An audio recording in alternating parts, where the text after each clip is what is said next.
So yesterday was my birthday.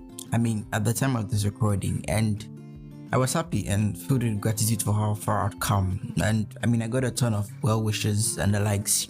But my birthday always puts me in the mood of retrospection, as I believe it should. And birthdays are always a great time to be thankful for how far you've come despite the challenges.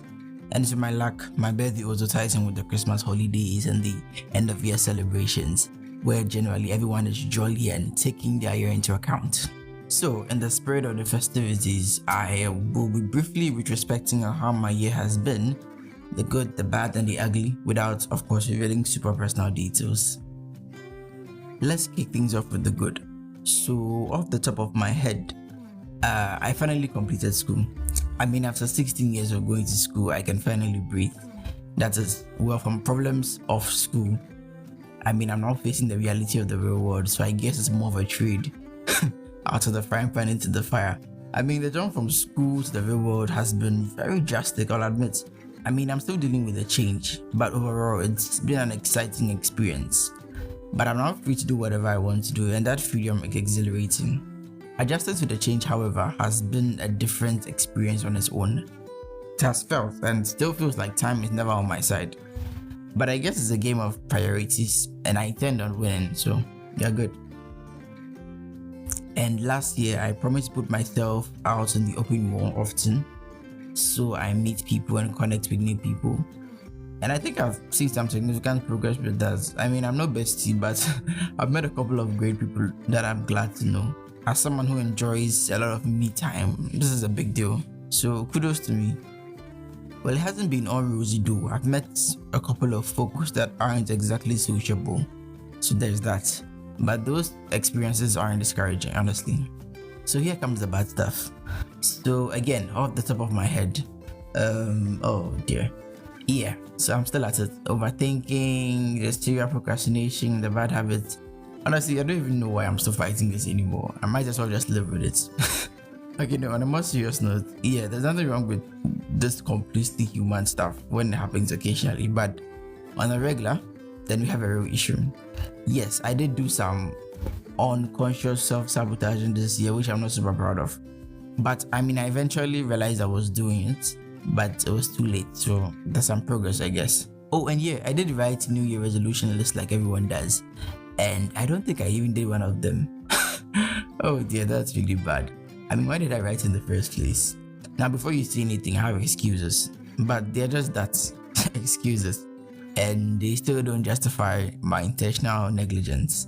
Honestly, for me, I discovered I'm more of a winging resolutions that become kind of pressing. So that's just what I did. So this isn't even part of the bad stuff, I guess. I discovered something good through something bad. I see. Lucky me. But here's a pro tip. Don't assume you're a New Year resolution kind of person. I discovered I wasn't. So just do what works for you. And now the ugly. Okay, so now that I think about this, I don't think there are any ugly skeletons in my closet. Ones I can show, of course. So if you do want to hear the real ugly stuff, I'm opening my DMs. But why did I do this? Why did I out myself? So I did this because we as individuals go through a lot, and it's important we take the time to sit down and purposely evaluate and encourage ourselves. Ideally, you should do this with someone or a group of people you are close with, because you see, there's this form of empowerment that comes with speaking about this kind of stuff out loud as to just thinking about it. I think it has to do with the science of social support, of catharsis or something like that. And what better time of the year to retrospect and out yourself than the end of the year? So go ahead, don't let this abridged version of my retrospection stop you. Be super honest with yourself and really think hard about it.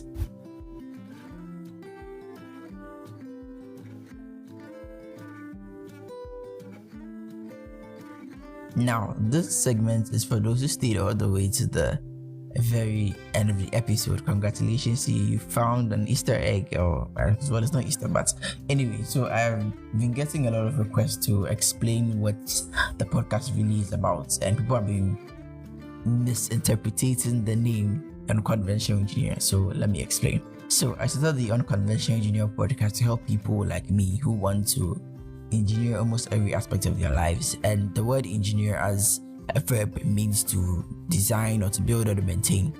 So I've always enjoyed building systems and daily schedules and routines. Yes, some work and others don't, just to make my life easier.